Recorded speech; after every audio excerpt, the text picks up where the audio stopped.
Hello friends, स्वागत है आप सभी का आपके अपने YouTube channel study session with HM पर। तो फ्रेंड्स, आज अपन आरबीएससी क्लास 10th इंग्लिश की हमारे को पता है दो बुक्स चलती हैं। एक चलती है फर्स्ट फ्लाइट और दूसरी चलती है फुटप्रिंट्स। फर्स्ट फ्लाइट जो है इसके प्रोन सेक्शन को अपन आज कंप्लीट करेंगे। जैसा कि आपको पता है एग्जाम बहुत करीब है अपने। आज एक ही वीडियो में अपन ये जो आठों के आठों चैप्टर हैं इनको कंप्लीट करेंगे। कंप्लीट इन द सेंस हम इनकी समरी देखने वाले हैं। हमारे एग्जाम के अंदर सबसे इम्पोर्टेंट बात ये होती है कि जो बुक है उसके चैप्टर्स पता होने चाहिए। ठीक है, तो उसी कड़ी के अंदर अपन इन सारे के सारे पूरी एक बुक को प्रोन सेक्शन जो है उसको कंप्लीट करेंगे फर्स्ट फ्लाइट के। ठीक है, तो आप बने रहिए इस वीडियो में। अगर आप इस वीडियो को पूरा देखते हैं तो मैं आपको विश्वास दिला सकता हूं आपको 1 से लेकर 8 तक की सारी स्टोरी पता चल जाएगी। फिर अपन इसके इंपॉर्टेंट क्वेश्चन लाएंगे। ठीक है, और इंपॉर्टेंट क्वेश्चन बेहद इंपॉर्टेंट होंगे क्योंकि वही क्वेश्चन आपको अपने एग्जाम में देखने को मिलेंगे। ठीक है तो चलिए शुरुआत करते हैं अपन अ लेटर टू गॉड से। ओके, देखिए section number B, textbook, question 10 marks, mark 2, a letter to God. A letter to God को समझते हैं, क्या चैप्टर है ये। लेंचो एक मेहनती किसान था, उसे अच्छी फसल होने की आशा थी। ये एक कैरेक्टर पे बेस्ड है जिसका नाम है लेंचो। ठीक है, तो लेंचो एक मेहनती किसान था, उसे अच्छी फसल होने की आशा थी, परंतु दुर्भाग्य से ओलों का तूफान आया, उसकी फसल को पूर्णतः समाप्त कर गया। लेंचो उदास हो गया, परंतु उसका भगवान में पक्का विश्वास था। उसने सोचा कि भगवान उसकी सहायता करेंगे। वह एक बहुत साधारण आदमी था। उसने भगवान को एक पत्र लिखा। पत्र में उसने ईश्वर से 100 पिसोज भेजने के लिए कहा, यानी पिसोज भेजने के लिए कहा। तब वह डाकघर गया और पत्र डाक पेटी में डाल दिया। समझ रहे होंगे आप। डाकिये ने पत्र को पत्र पेटी से निकाला। जो डाकिया होता है उसने पत्र को पत्र पेटी से निकाला। वह इस पर पता देखकर हंसा। तब वह पोस्ट मास्टर के पास गया और उसको वह विचित्र पत्र दिखाया। पत्र पर भगवान का पता देखकर पोस्ट मास्टर भी हंसा, परंतु जब उसने पत्र पढ़ा तो वह गंभीर हो गया। उसने डाकघर के कर्मचारियों से पैसे देने को कहा। उसने अपने वेतन का भी एक हिस्सा दिया। किसने? पोस्ट मास्टर ने। परंतु वह लेंचो द्वारा मांगी गई धनराशि की आधी से कुछ अधिक इकट्ठा कर सके। आधी से कुछ अधिक इकट्ठा कर सके, यानी पूरी राशि जो लेंचो ने लिखी थी वो नहीं करी। पोस्ट मास्टर ने पैसा एक लिफाफे में रखा और लेंचो का पता लिख दिया। अगले रविवार लेंचो फिर डाकघर आया। उसने पूछा, क्या उसके नाम कोई पत्र आया है? पोस्ट मास्टर ने पत्र निकाला और लेंचो को दे दिया। लेंचो को पैसा देखकर कोई आश्चर्य नहीं हुआ, परंतु जब उसने पैसे गिने तो वह गुस्सा हुआ। उसने सोचा कि भगवान गलती नहीं कर सकता। उसने कागज और स्याही उठाई और भगवान को दूसरा पत्र लिखा। तब उसने पत्र पेटी में डाल दिया। लेंचो के चले जाने के बाद पोस्ट मास्टर और कर्मचारियों ने पत्र पढ़ा। लेंचो ने भगवान से शिकायत की थी कि उसे केवल 70 पिसोस ही प्राप्त हुए हैं। पिसोस यानी पैसे होंगे मेरे हिसाब से, है ना। केवल 70 पिसोस ही प्राप्त हुए हैं। उसने ईश्वर को शेष पैसे भी भेजने को कहा, परंतु उसने भगवान को पैसा डाक द्वारा नहीं भेजने को कहा कि भाई इस बार डाक द्वारा मत भेजना। उसने लिखा कि डाकघर के कर्मचारी ठगों का एक टोला है, यानी कि भगवान आपने तो पैसे ढंग से भेजे थे। लेंचो सोच रहा है भगवान ने तो ढंग से पैसे भेजे थे, लेकिन ये जो डाकघर के जो लोग हैं ना, कर्मचारी हैं, इन्होंने लगता है पैसे दे दिए। तो इस बार आप है ना मुझे डाकघर के थ्रू मत देना, इस बार आप मुझे क्या देना, डायरेक्ट ही दे देना। तो वो देखते हैं।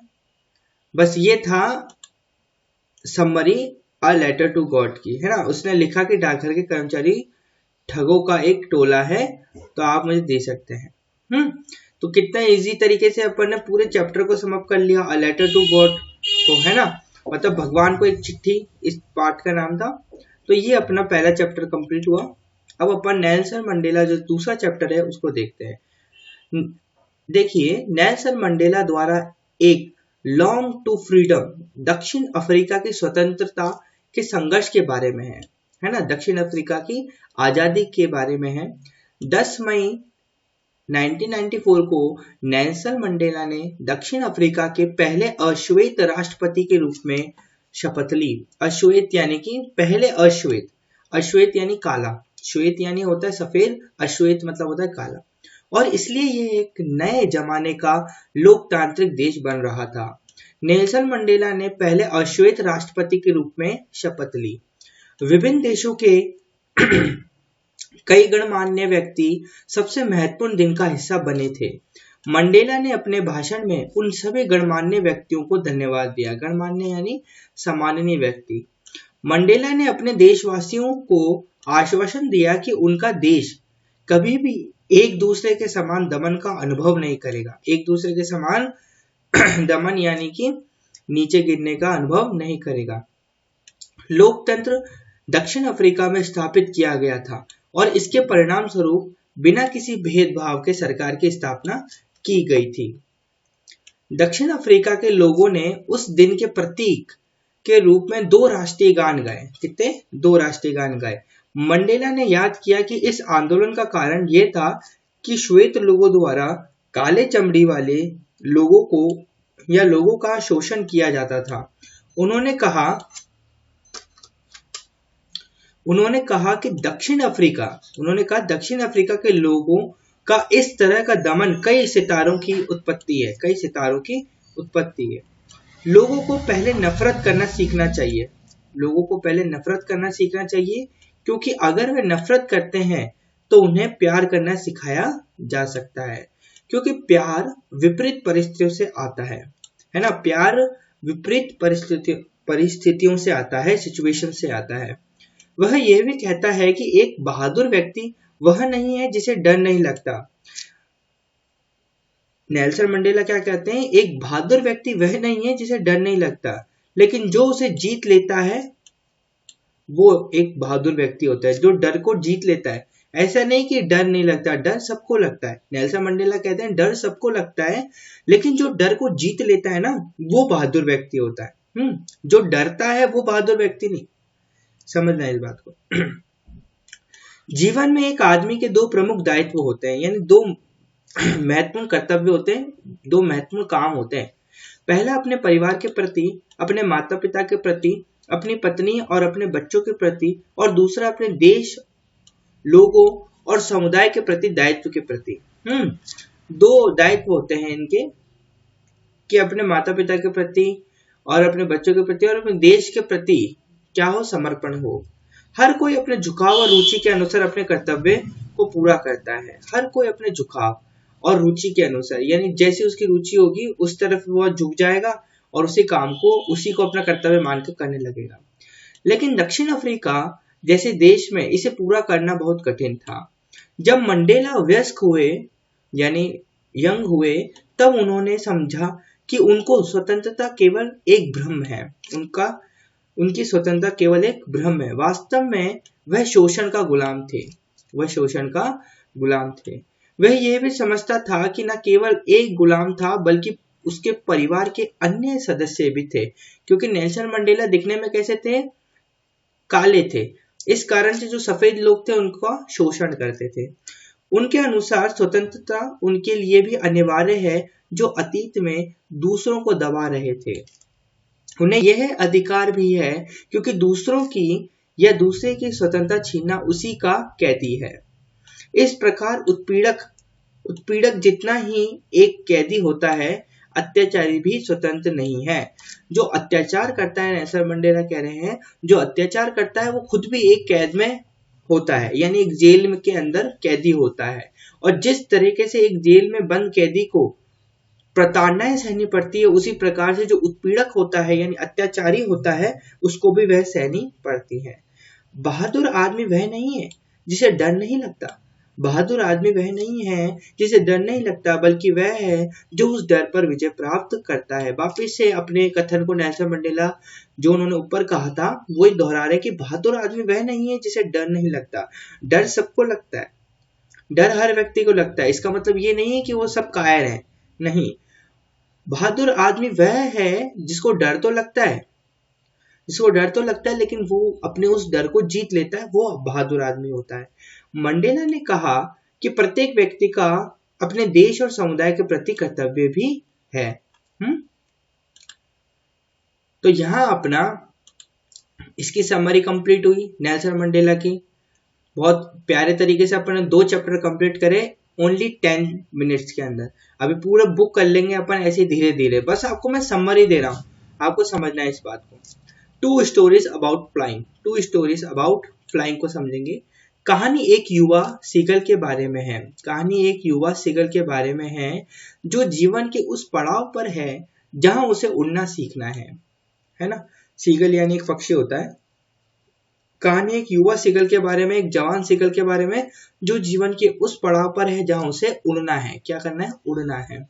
अपने छोटे भाइयों और बहनों के विपरीत वह भी उड़ने से डरता है। जब वे सभी पहली बार समुद्र के किनारे के पास उड़ान भरने के लिए गए तो उनके अलावा सभी लोग सफल हुए। वह अपने पंखों पर भरोसा नहीं कर सकता था। वह विशाल समुद्र से घबरा गया और आश्वस्त हो गया कि वह कभी उड़ नहीं सकता। उसने समझ लिया कि अब मैं कभी नहीं उड़ सकता। नतीजा, वह शर्मिंदा और निराश हो गया और इस तरह कगार के अंदर चला गया जहां आमतौर पर वह सोता था, यानी जहां वो आमतौर पर सोता था वहां वो चला गया। उनके छोटे भाई बहनों ने अपने पंखों से छोटा होने के बावजूद अपनी पहली उड़ान भरने में कामयाबी हासिल की। यानी इसके जो छोटे भाई बहन थे उनका जो साइज था वो तो वैसे ही छोटा था और उनके साइज से छोटे उनके पंख थे, लेकिन उन्होंने भी उड़ने में अपनी पहली सफलता हासिल करी थी। लेकिन उन्होंने इतनी हिम्मत की कोशिश की कि हिम्मत नहीं जुटा पाए। इतनी हिम्मत की कोशिश करी कि वो हिम्मत जुटा नहीं पाए। उसे उसके माता पिता ने फिर से कोशिश न करने के लिए डांटा था, लेकिन वो इतना डर गया था कि वह हिल भी नहीं पा रहा था। मतलब वो इतनी कोशिश कर चुका था कि उसको डर लग रहा था कि मैं अब उड़ भी पाऊंगा कि नहीं उड़ पाऊंगा, लेकिन उसके माता पिता ने उसको डांटा कि नहीं बेटा उड़, लेकिन फिर भी वो अपनी जगह से हिल नहीं पा रहा था, वो बहुत डर गया था। अब वह कोशिश करने के बाद एक दिन के लिए अकेला हो गया था। क्योंकि उसके माता पिता अपने भाई बहनों पर ध्यान केंद्रित करने में व्यस्त थे, क्योंकि अब वो उड़ चुके थे। इसके जो छोटे भाई बहन थे वो इतने छोटे होकर भी क्या हो गए, उड़ने में उन्होंने सफलता प्राप्त कर ली, लेकिन ये बड़ा होकर भी उड़ नहीं पा रहा था। तो माता पिता ने इसके ऊपर से ध्यान थोड़ा हटा लिया। उन्होंने अपने भाई बहनों को भोजन यानी मछली के लिए उड़ान भरने और गोता लगाने की कला में महारत हासिल करने में मदद की। उनके पुराने भाई बहन ने उनकी पहली मछली भी पकड़ी, जिसे उन्होंने गर्व से एक चट्टान पर खाया, जबकि उनके माता पिता ने इसे मनाया। उस सुबह उसके माता पिता ने उसे कायर होने के लिए सभी तरह से ताना मारा। यानी वो जो बड़ा भाई था अभी भी वो उड़ नहीं पाता था, और उसी समय उसके जो छोटे भाई थे उन्होंने उड़ना तो सीख ही लिया था और उन्होंने अपनी पहली मछली भी पकड़ ली थी, है ना। सूरज अब उग आया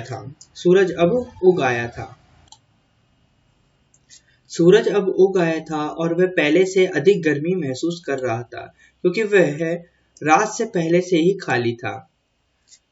उन्होंने अपने नेतृत्व में कदम रखा और अपने परिवार का ध्यान आकर्षित करने के लिए एक पैर पर सोने का नाटक किया। फिर भी किसी ने उस पर ध्यान नहीं दिया। उनके भाई बहन सो रहे थे। उनके पिता अपनी चोंच से उनके पंख साफ कर रहे थे और उनकी माँ एक अन्य पठार पर मछली खा रही थी।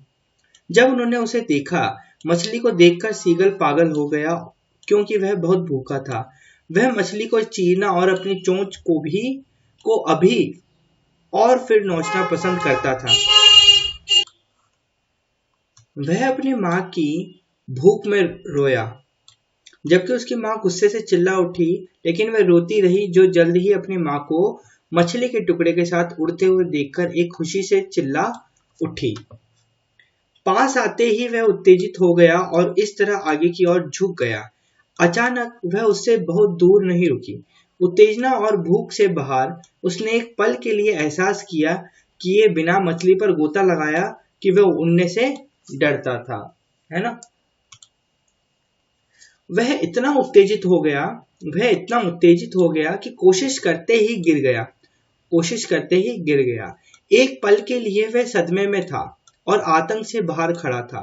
यह सब केवल एक पल के लिए चला और जल्दी ही उसके पंख खुल गए जैसे वह भाग गया। वह अपने स्तन, पंख, पेट और पंखों के खिलाफ हवा महसूस कर रहा था। वह खुद को हवा से काटते हुए महसूस कर रहा था।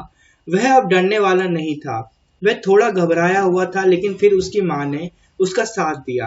पूरे परिवार ने उत्साह से चिल्लाया। इस प्रकार डर पर अपनी जीत का जश्न बनाया उसने।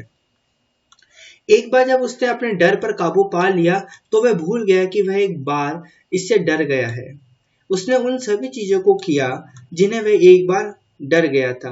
वह सीधे समुद्र में भाग गया और उसके नीचे हरियाली और पहाड़ देख सकता था।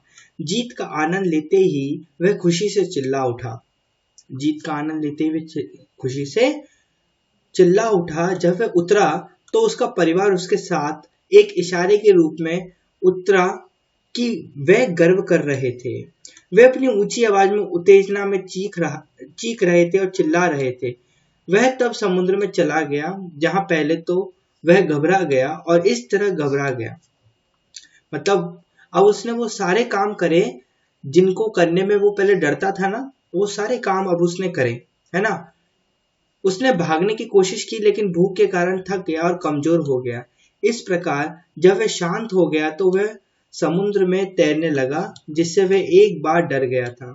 उनका परिवार उत्साह में जश्न मना रहा था और उन्हें प्रशंसा के रूप में भोजन की पेशकश की। अंत में उसने अपने डर पर काबू पा लिया था और अपनी पहली उड़ान भरी थी।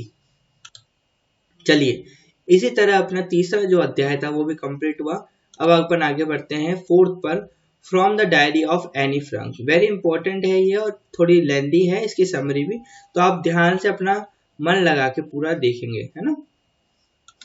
देखिए, लेखक को लगता है कि उसकी भावनाओं और अनुभवों के बारे में डायरी में लिखना उसके लिए असामान्य है, क्योंकि यह पहली बार था जब वह ऐसा कर रही थी। वह ऐसा महसूस करती हैं क्योंकि वह सोचती हैं कि भविष्य में किसी को भी स्कूल जाने वाली लड़की के अतीत के बारे में पढ़ने में कोई दिलचस्पी नहीं होगी। वह सोचती हैं कि बाद में यहाँ तक कि उसे पढ़ने में भी दिलचस्पी नहीं होगी, लेकिन फिर वह इन विचारों को दूर रखती हैं और निर्णय लेती हैं कि यदि उसे ऐसा करने का मन करता है तो उसे लिखना चाहिए।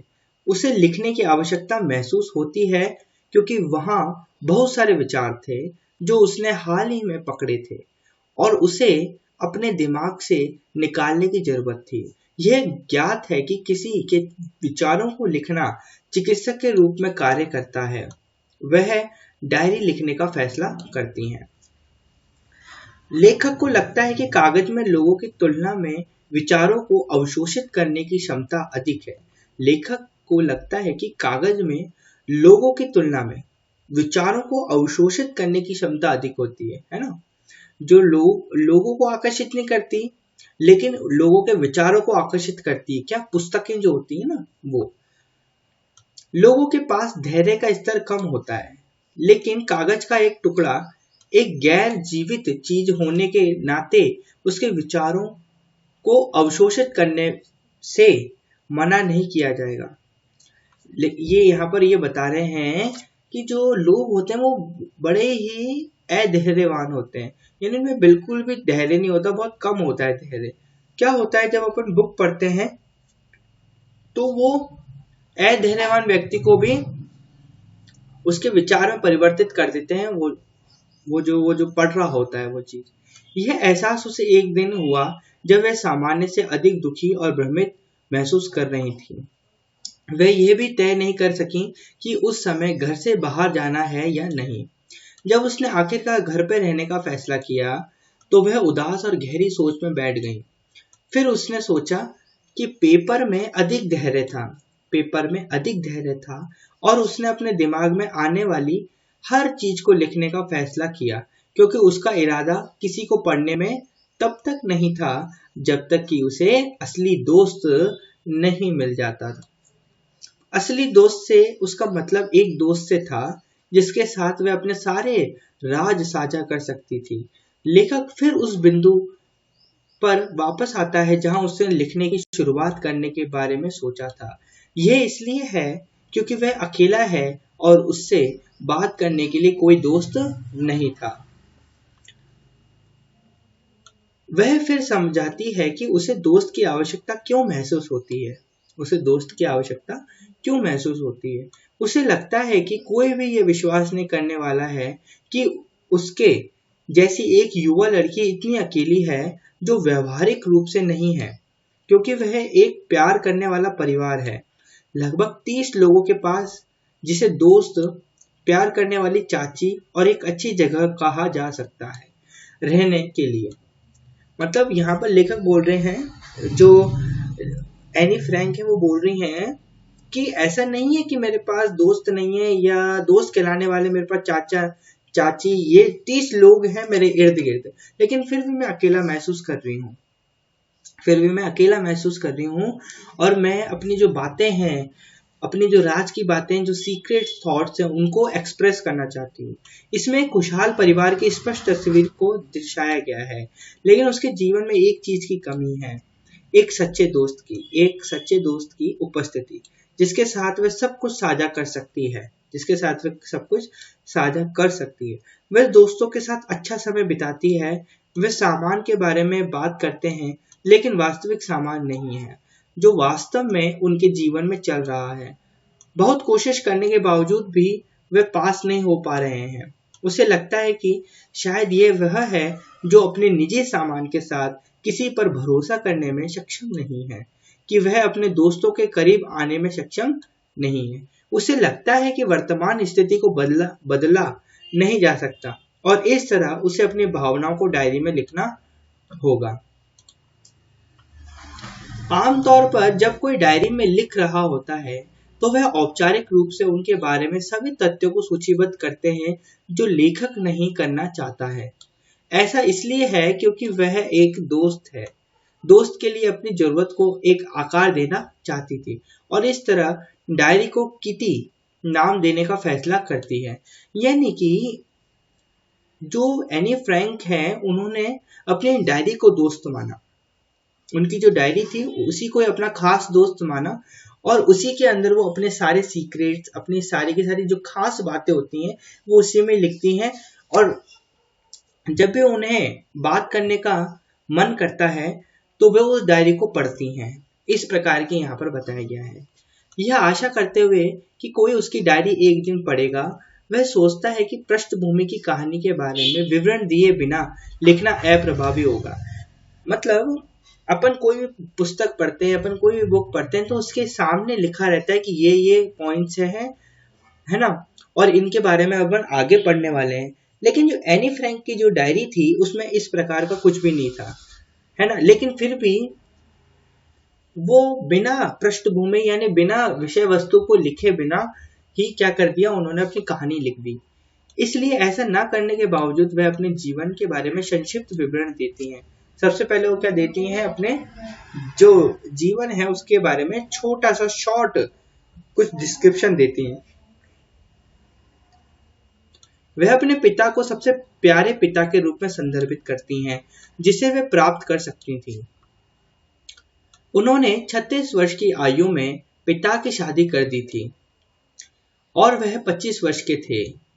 वह और उनकी बहन मार्गेट दोनों फ्रैंकफर्ट में पैदा हुए थे।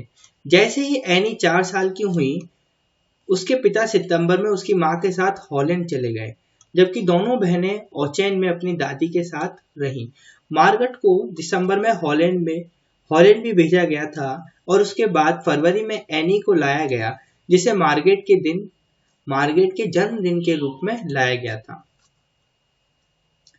हॉलैंड में एनी को मॉन्टेसरी नर्सरी स्कूल भेजा गया था, यह उसकी पहली पाठशाला थी। उसने पहले रूप से शुरुआती की थी। उनके पास श्रीमती कुम्परस प्रधान शिक्षिका छठे रूप में उनकी शिक्षिका थी, जो विदाई के समय भी रोई थी। 1941 में लेखक का जन्मदिन अच्छी तरह से नहीं मनाया जा सकता था, क्योंकि उसकी दादी बीमार हो गई और ऑपरेशन करवा दिया। दुर्भाग्य से उनकी दादी ने जनवरी 1942 में उन्हें छोड़ दिया। एनी को अपनी दादी की याद आती है, जो किसी को भी नहीं पता है। इस वर्ष का जन्मदिन बड़े उत्साह के साथ मनाया जाना था, ताकि पिछले वर्ष की क्षतिपूर्ति की जा सके। फिर वे बताती हैं कि उसका परिवार अच्छा काम कर रहा है, जो उसकी पृष्ठभूमि को बयां करता है, और उसे 20 जून 1942 की वर्तमान तारीख में लाता है, जब वे अपनी डायरी लिख रही होती हैं। मतलब वो अपनी डायरी कब लिख रही होती हैं? 20 जून 1942, है ना। 20 जून 1942 को एनी ने अपनी डायरी में इसे अपने दोस्त यानी किटी के रूप में संबोधित करते हुए लिखना शुरू किया। वह उल्लेख करती हैं कि कैसे उसका पूरा वर्ग उनके परिणामों से घबराया हुआ है। यह अप्रत्याशित है और शिक्षकों की एक बैठक द्वारा निर्णय लिया जाएगा, जिसमें वे छात्रों को अगली कक्षा में स्थानांतरित यानी प्रमोट करने या वापस रखने का चयन करेंगे। कई छात्र दावा लगा रहे थे। कुछ ने अपनी पूरी गर्मियों की बचत को दांव पर लगा दिया था। वह और उसकी दोस्त जी ने भी घबराए लड़कों पर मजाक उड़ाया। वह एक दूसरे से कहते रहे कि मैं पास होने वाला नहीं हूं, जबकि अन्य लोग उन्हें सांत्वना देने और कहेंगे हाँ आप करेंगे। जो जी था वो विनम्र था, क्योंकि उसने उन्हें शोर मचाने से रोकने की कोशिश की, जबकि एनी ने उन्हें डांटा, लेकिन इसमें से किसी ने भी काम नहीं किया। एनी के अनुसार लगभग 1/4 वर्ग के उत्तीर्ण होने देना चाहिए, क्योंकि वह शायद ही किसी भी गतिविधि का जवाब देते या भाग लेते। वह उन्हें डमी के रूप में संदर्भित करती है, लेकिन ऐसा नहीं हो सकता है, क्योंकि शिक्षकों के फैसले की भविष्यवाणी नहीं की जा सकती। आप समझ रहे होंगे, यहाँ पर आपने पढ़ा है कहीं ना कहीं, ये उसी का ही भाग है। लेखक का कहना है कि वह अपने दोस्तों के बारे में परेशान नहीं है, क्योंकि उसे यकीन है कि वे पास हो जाएंगे। लेकिन केवल एक विषय है, वह अनिश्चित गणित के बारे में। उसे विषय के साथ कठिन समय लगता है, लेकिन वह जो कर सकते थे वे नतीजों का इंतजार कर रहे थे, अपनी उम्मीद नहीं खो रहे थे। वह बताती है कि मैथ्स के प्रोफेसर को छोड़कर उसके सभी शिक्षकों के साथ उसका जो रिश्ता था वो कैसा था। लेखक की बातचीत से उन्हें लगातार चिढ़ थी। कई चेतावनियों के बावजूद एनी ने अपनी कक्षाओं में बात करना बंद नहीं किया, जिससे उसे सजा के रूप में अतिरिक्त होमवर्क देने के लिए प्रेरित किया गया। पहला चटर बॉक्स पर एक निबंध लिखना था, जो उसने सोचा था कि यह लिखने के लिए एक अजीब विषय है, क्योंकि कोई भी उस बारे में क्या लिख सकता था। पल के लिए उसने अपनी नोटबुक में विषय लिखा, उसे अपने बैग में रखा और चुप रहने पर ध्यान दिया। लेखक ने उस नोट के पार आया जिसे उसने निबंध के लिए अनुस्मारक के रूप में बनाया था, क्योंकि उसने अपना बाकी का होमवर्क पूरा कर लिया था। वह विषय के बारे में सोचने लगी, जबकि मेरे फाउंटेन पेन के सिरे को चबाना एक इशारा है जो दर्शाता है कि व्यक्ति गहरी सोच में है, जबकि कोई भी प्रश्नों को भरने के लिए लिखे गए यादृच्छिक सामान का उल्लेख कर सकता है। वह बात करने के समर्थन में ठोस तर्क प्रस्तुत करना चाहता था। उसने उल्लेख किया कि वह एक छात्र के रूप में खुद को बेहतर बनाने की कोशिश करेगी, लेकिन बात कुछ ऐसी है जिसे पूरी तरह से समाप्त नहीं किया जा सकता है। ऐसा इसलिए है क्योंकि उसे यह अपनी माँ से विरासत में मिली, विशेषता के रूप में मिला है, और इस तरह उसने इस विषय पर 3 पृष्ठ लिखना समाप्त कर दिया है।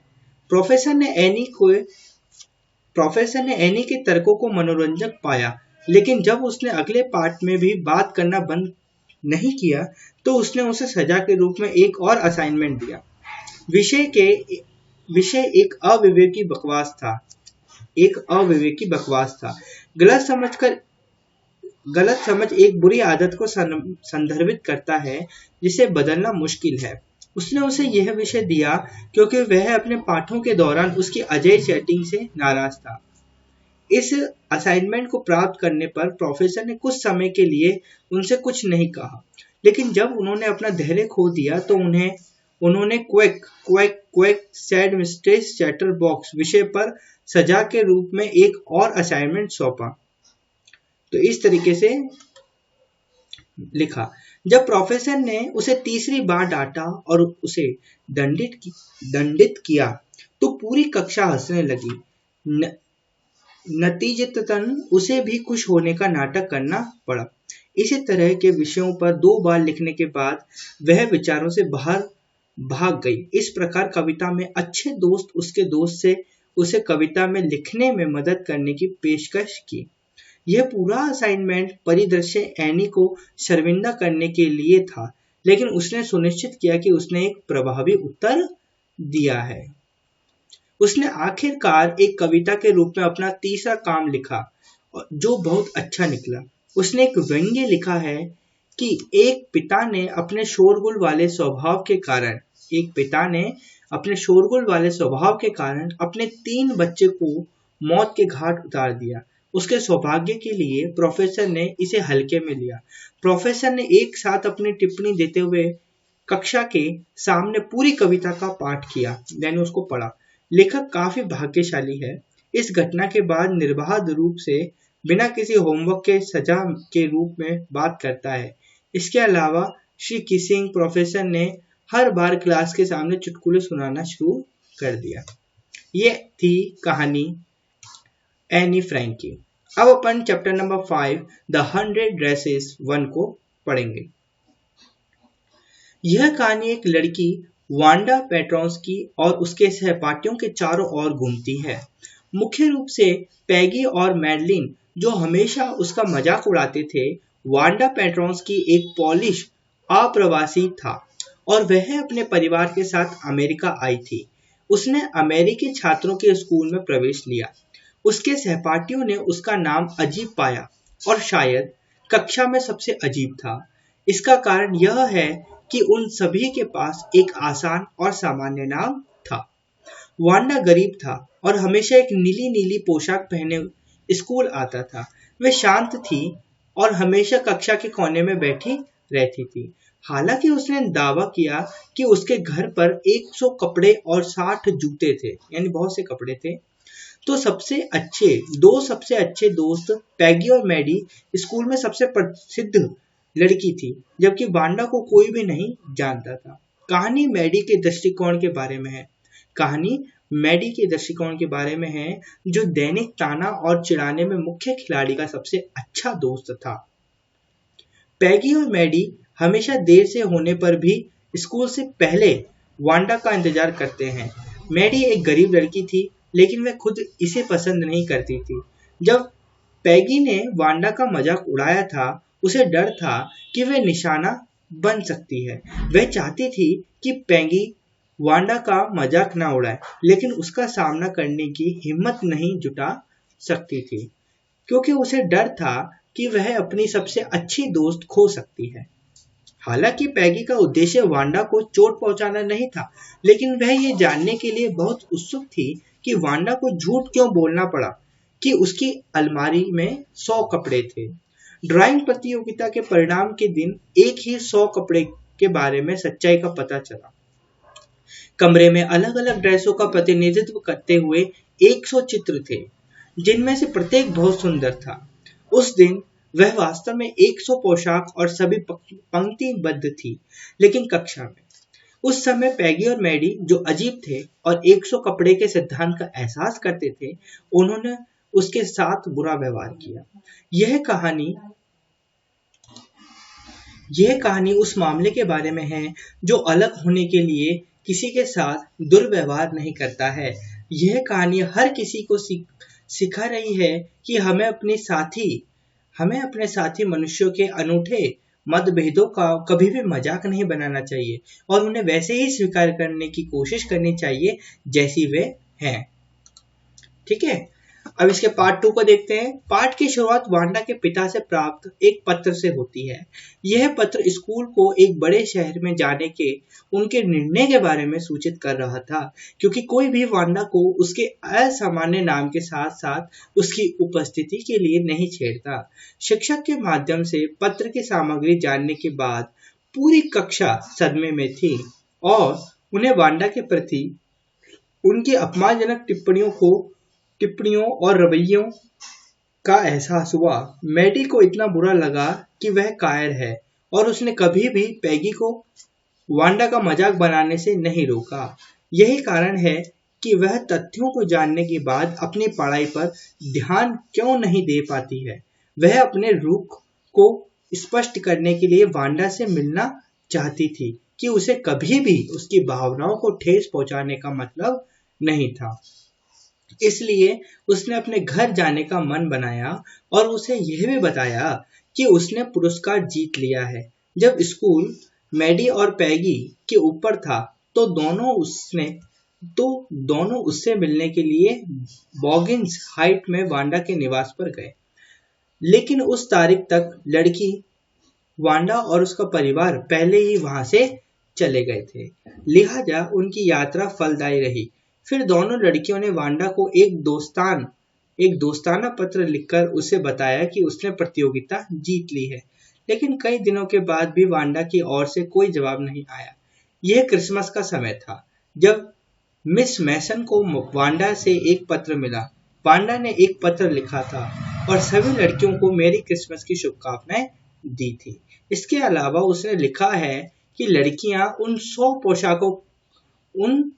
पोशाकें रख सकती हैं क्योंकि उनके नए घर में उनके पास 100 नए कपड़े होंगे। उन्होंने पैगी और मैडी को सभी विशेष चित्र भेंट किए। उन्होंने स्वीकार किया और उन्हें अपने बेडरूम में पिन किया।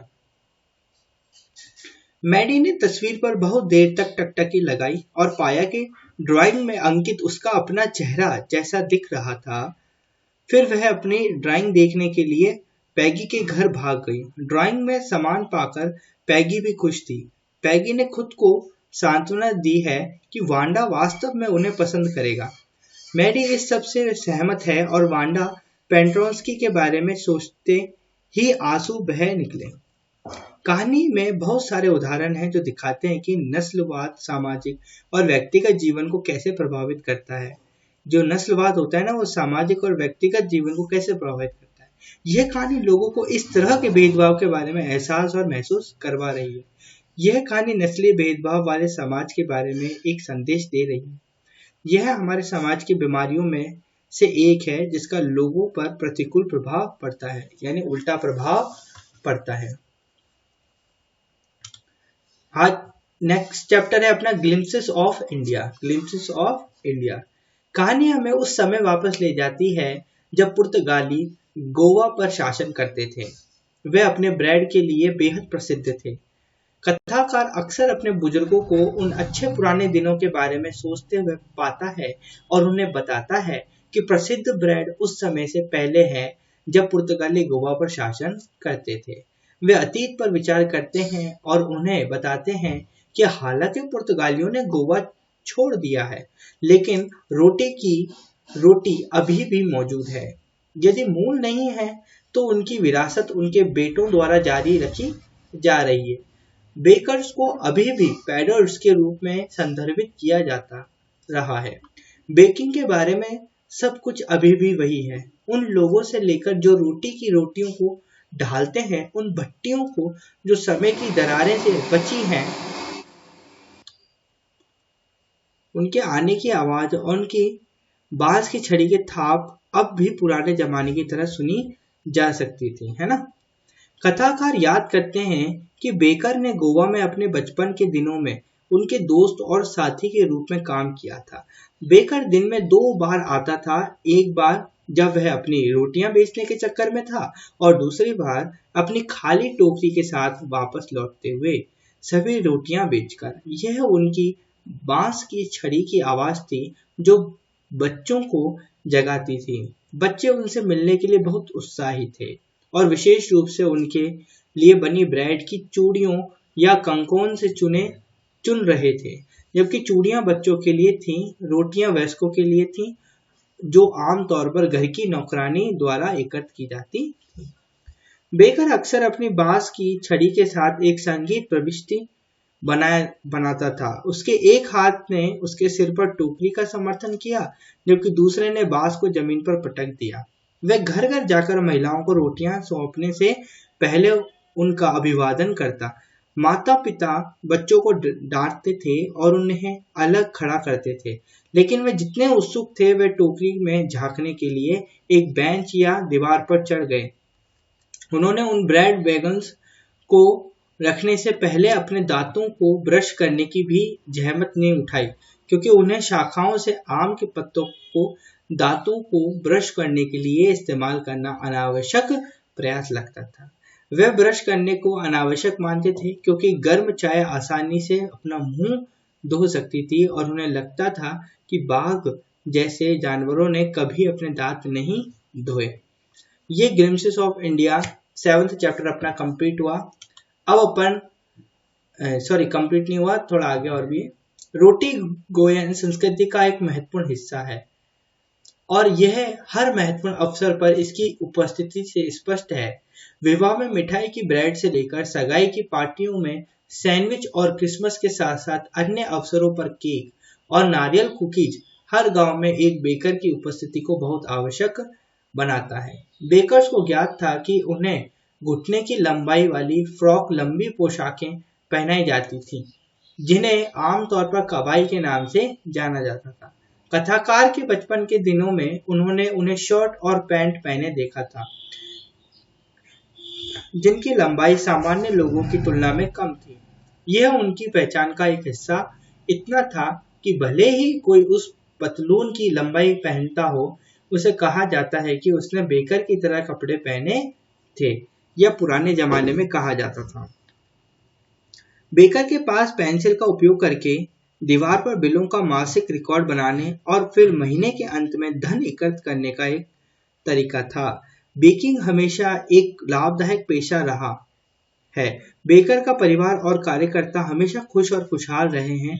बेकर आमतौर पर मोटा था, जो इस बात का सबूत था कि उसके पास खाने के लिए बहुत कुछ है और इसलिए उसकी समृद्धि का प्रमाण था। यहाँ तक कि आज तक एक अच्छी तरह से निर्मित शरीर वाले व्यक्ति की तुलना एक बेकर से की जाती है। ठीक है, तो glimpse of India chapter complete हुआ। अब अपना नेक्स्ट चैप्टर है द सरमन एट बेनारस। गौतम बुद्ध एक उत्तर भारतीय शाही परिवार में एक राजकुमार के रूप में पैदा हुए थे और उनका नाम सिद्धार्थ गौतम रखा गया था।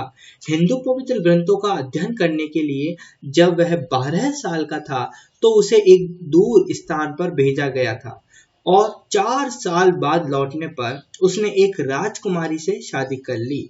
जल्द ही उन दोनों का एक बेटा हुआ और वे लगभग 10 वर्षों तक शाही जीवन जीते रहे, जब तक राजकुमार एक बीमार आदमी, एक वृद्ध व्यक्ति, एक अंतिम संस्कार जुलूस और भिक्षा की तलाश में एक भिक्षु से मुलाकात नहीं करते थे। तब तक दुनिया के सभी अप्रिय अनुभवों से रॉयल्स को ढाल दिया गया था। इन अनुभवों ने उनके लिए आंख खोलने वाले एक रूप में काम किया और इस तरह उन्होंने आध्यात्मिक ज्ञान की उच्च भावना हासिल करने के लिए सभी रॉयल्टी को पीछे छोड़ दिया। रॉयल्टी यानी विलासिता को।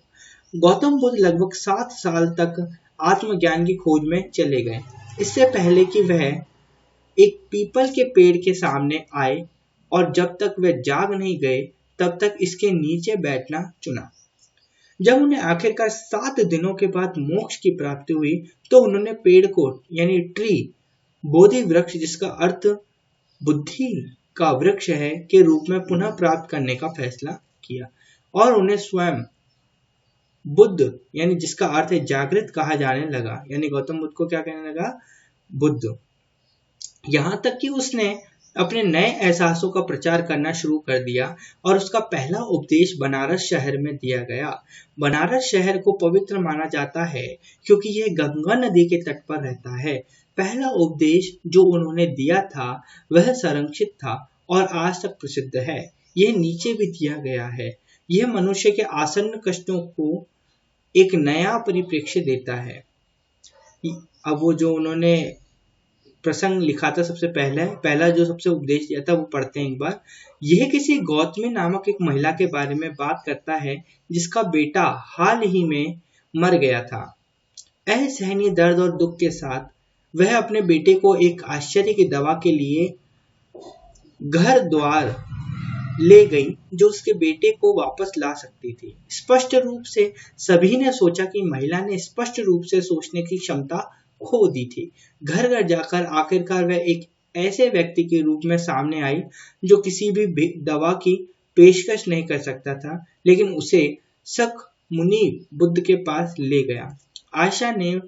आशा से भरकर महिला ने गौतम बुद्ध का दौरा किया और उनसे अपने बच्चे के इलाज के लिए भीख मांगी। जैसे आदमी ने कहा, गौतम बुद्ध के पास एक उपाय था। उन्होंने किसा गौतमी से एक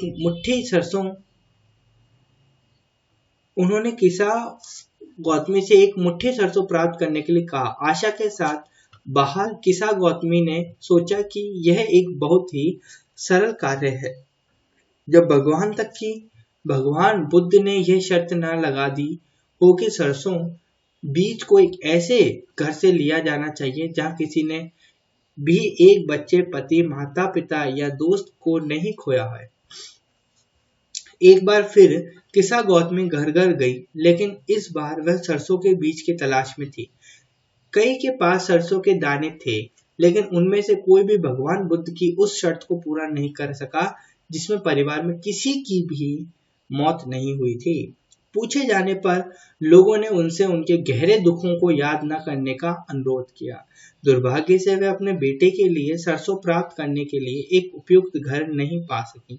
किसी गौतमी के लिए सारी आशा खो गई थी और इस तरह पीड़ा में उसने खुद को सड़क के किनारे पर एक जगह पर पाया। उसने लगातार शहर की रोशनी को झपकाते हुए देखा और उन्हें तब तक देखा जब तक चारों तरफ सिर्फ अंधेरा था। गहरे प्रतिबिंब के बाद उसने महसूस किया कि आदमी की किस्मत इन शहर की रोशनी की तरह टिमटिमाती और बुझती थी। जन्म और मृत्यु का चक्र प्रकृति के काम करने का तरीका है। अचानक वह सचेत हो गई कि उसके दुख में वह कितना स्वार्थी था और जो पैदा हुआ था उसे अनंत काल तक आराम करना चाहिए। पुरुष नश्वर है और जो अमर है वह सभी सांसारिक सुखों से मुक्त है। भगवान बुद्ध के अनुसार नश्वर लोगों का जीवन परेशान है क्योंकि उन्होंने इस तथ्य के साथ शांति नहीं बनाई है कि जो पैदा हुआ है उसे अनंत काल तक आराम करना चाहिए। ऐसा कोई तरीका नहीं है जिससे जीवित व्यक्ति मृत्यु का सामना करने से बच सके। जैसे पके फल के गिरने का खतरा अधिक होता है, वैसे ही एक वृद्ध नश्वर मरने के लिए बाध्य होता है। जैसे सभी मिट्टी के बर्तन किसी बिंदु पर टूटते हैं, वैसे ही पुरुष भी करते हैं। बूढ़ा हो या जवान, मूर्ख हो या बुद्धिमान, मौत कोई नहीं छोड़ता। मौत के काम का एकमात्र तरीका जीवित व्यक्ति से व्यक्ति को वापस लेना है, यानी व्यक्ति का अस्तित्व समाप्त हो जाता है। मौत पर किसी का नियंत्रण नहीं है। ना तो कोई पिता अपने बेटे को बचा सकता है और न ही उसके रिश्तेदारों को। जिस तरह एक बैल को मारने के लिए कत्ल खाने में ले जाया जाता है, उसी तरह मौत भी नश्वर के साथ होती है, किसी को पीछे नहीं छोड़ती। इस प्रकार जो इस सत्य को जानता है और अपने नुकसान पर शोक नहीं करता है, वह वही है जिसे भगवान बुद्ध ने बुद्धिमान कहा है। भगवान बुद्ध के अनुसार किसी को शोक, रोना या दुखी नहीं होना चाहिए जो इसके लिए बाध्य है। यह मनुष्य को मन की शांति प्राप्त करने से दूर रखेगा। यह केवल पीड़ा को कई गुना बढ़ा देगा, जिससे शारीरिक कमजोरी और अधिकता होगी। दुख की कोई भी राशि मृतकों को वापस नहीं लाएगी। यह समझना बहुत महत्वपूर्ण है कि व्यक्ति को दुख और शोक जैसे अतीत की भावनाओं को आगे बढ़ाना चाहिए, क्योंकि यह एकमात्र रास्ता है जो मोक्ष के मार्ग की ओर जाता है। आज के इस वीडियो के अंतर्गत हमने पूरी प्रोन सेक्शन को कंप्लीट किया है। अपन ने पूरा प्रोन सेक्शन कंप्लीट कर लिया। शुरुआत हुई थी अपनी यहाँ से, ये देखिए टेक्स्ट बुक से शुरुआत हुई थी। हमने ये सारे चैप्टर कंप्लीट कर लिए 1 से लेकर 8 तक, है ना। फर्स्ट फ्लाइट के 1 से लेकर 8 तक सारे चैप्टर कंप्लीट करे, सारे चैप्टर की समरी कंप्लीट करी। अगले वाले पार्ट में मैं इंपॉर्टेंट क्वेश्चन लाने वाला हूँ। अगर आपको फुटप्रिंट्स के भी 1 से लेकर 7 तक के चाहिए तो आप मुझे कमेंट कर सकते हैं, और पोयम के चाहिए तो भी आप मुझे कमेंट कर सकते हैं। और इम्पोर्टेंट क्वेश्चन अभी, क्योंकि अपने बहुत जल्दी ही बोर्ड एग्जाम आने वाले हैं, तो अगर आपको इम्पोर्टेंट क्वेश्चन चाहिए तो आप मुझे एक बार कमेंट कर सकते हैं। और अगर वीडियो अच्छी लगी तो वीडियो को लाइक करें और चैनल को सब्सक्राइब करें। धन्यवाद। God bless you.